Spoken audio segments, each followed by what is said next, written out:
Still in the beautiful land of Cameroon, today I'm going to teach you how to make Okong-obong together with Chef Nadine, which is also from, I think the English name is pumpkin leaves, and Nigerians call that leaf ugu, and it looks a bit more like egusi. It tastes a bit more like egusi, but then this is a Cameroonian Okongobong with a little twist because we made some twist in there, and I'm going to tell you about those twists as we go about it. And you can enjoy this with some plantain. Yes, so we pre-soaked the leaves. We use the dried leaves. If you have the fresh leaves, that also works. And we just cook it up. It's easy to cook. Yes, once it's cooked, you're going to just drain off the water, give it a little bit cold wash, and then yeah, the dark part you don't really need it. But these days, I use the dark part for planting my my plant. But then, yes, once you're done, you want to wash it up and you want to squeeze off the water from it.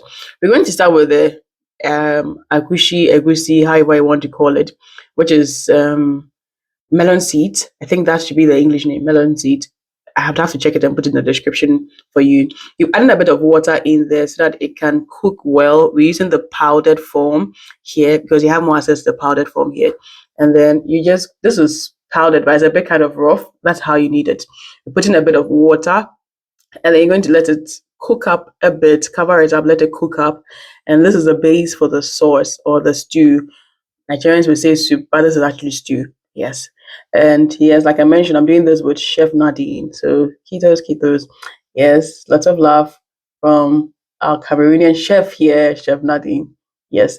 So once this comes to a cook, we're then going to go into the next step of adding in the spices in there, and then you're going to add in your crayfish to it as well. So I have it in the description as well. So your garlic powder, your ginger powder, your white and black pepper, all of those ones go in. This is a twist we used. So we had a bit of, usually you can use stock in there, and we had chicken stock. But unfortunately, because the chicken stock we used was marinated chicken, it had the color of the marinade, which was red. So if you're doing it the traditional way with just the chicken stock, you're not going to get this red kind of something. It's because our marinade had paprika in, and so that we had that kind of red color. So that's what I was saying. There's a bit of a twist in there. So yes, that's the thing. And then we let it come to a cook, and this tastes very good. Like here, then we added in pepper, how much you like, and we added in some vegetable bouillon cube in there as well.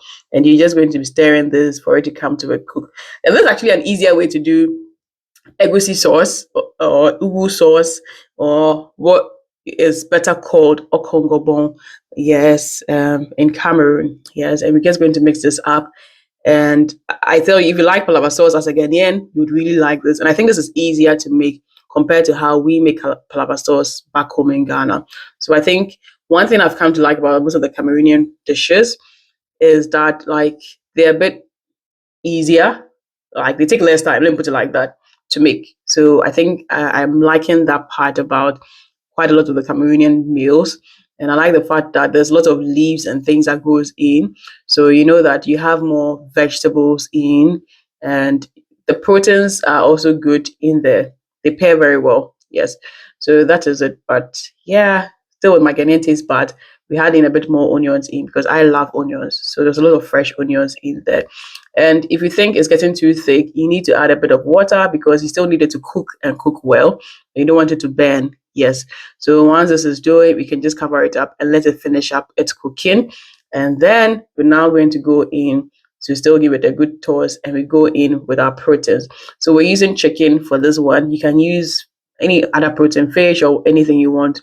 And like I said, this was already pre-marinated and we baked the chicken.